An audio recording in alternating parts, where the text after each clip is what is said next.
almost always end up waiting to the last minute, and I'm running around like a chicken with my head cut off trying to get things taken care of.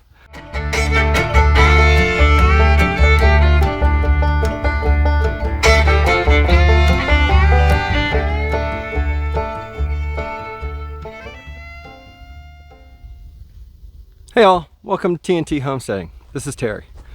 Back at our place, well, I'd say in town, but we don't live in town, but we're back at our main house, and got a chore to do here in, well, what is it, mid-November, I guess it is, and it needs to get done, and I almost always end up waiting to the last minute, and I'm running around like a chicken with my head cut off trying to get things taken care of.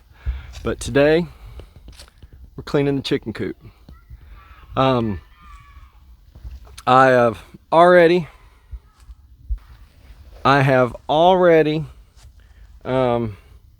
scooped it all out and dumped it in the compost bin.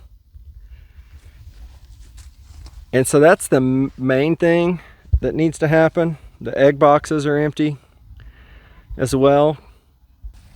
But one of the things I'm going to do now is we've got, well, I just turned the camera around.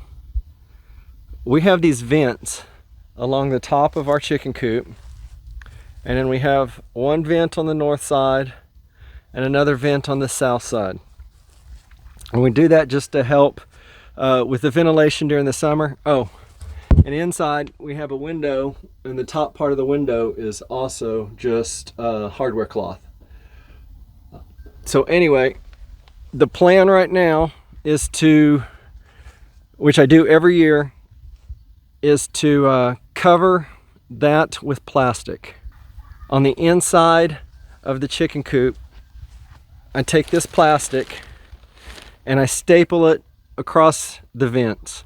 We still get plenty of ventilation through there as far as winter is concerned, but I don't want the cold air blowing across where the chickens themselves are sitting at in the middle of the night when it's at its coldest. Chickens are, I mean, they've got their own down blankets, so you don't need to heat your chicken coop. We don't heat our chicken coop. In fact, I rarely even close our little pop door that we've got in here. I've got straw down at the bottom. I've got sometimes straw, sometimes wood chips in the nesting boxes, and then I put plastic over the vents on the inside just to help keep that cold wind from blowing on them. Because while I don't want cold wind blowing across them, I still do want some ventilation. The coop is not airtight, and we've had chickens for years and we've had no problems with doing this yet. And so that's the plan right now. I've got it cleaned out, and so the next step is just to put in the plastic. It's not fun, you know. I'm crawling inside the chicken coop and to staple that plastic in the wall, and it's sort of a pain in the rear. Anyway, that's the plan, and I'll get that taken care of and get some straw in there. Picked up 2 bales of straw a week or so ago. My wife did. She picked it up in the truck. Last year, again, I was waiting to the last minute and ended up with a bale of straw in the trunk of my Honda Del Sol, and I looked quite funny with straw in the back of that thing. In fact, I still have straw in that trunk. It still hasn't had a good cleaning. Anyway, I better quit talking and get to work. I've got other stuff I'd like to get done today as well, and daylight is burning. All right, well, got it done finally. Had a slight problem. The straw we'd picked out was molded. I knew it felt wet whenever I picked them up, that they were just so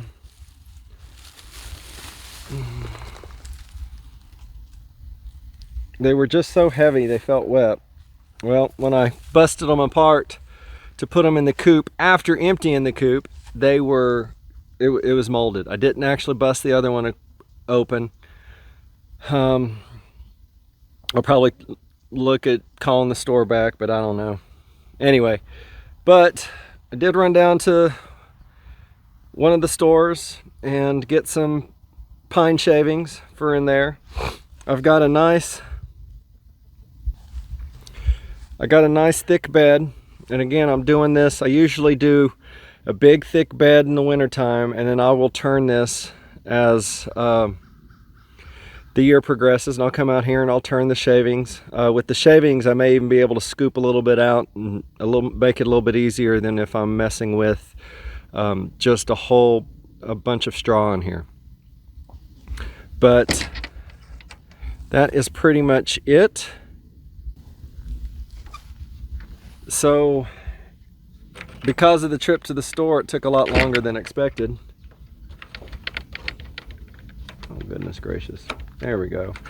So I'm not going to get as much done today as I had hoped. But the coop is ready for winter, which makes me happy. It's just one more thing I don't have to mess with. This coming weekend is opening rifle season, and I'm taking my nephew out hunting this weekend. The next weekend I'll be going hunting again, and I know I may have another trip with my nephew later in the year, and we'll just sort of see how these next couple of weeks go, how much hunting I get in. I did just harvest a buck, my first buck ever, this last weekend, and I may talk about that at another time. But anyway, that's it for right now. It's getting late. I still have a little bit of daylight left. I gotta look at my to-do list and see what I might be able to get accomplished in the daylight I have left. All right, y'all. Well, I hope you enjoyed it, and until the next video, I'll talk to you later.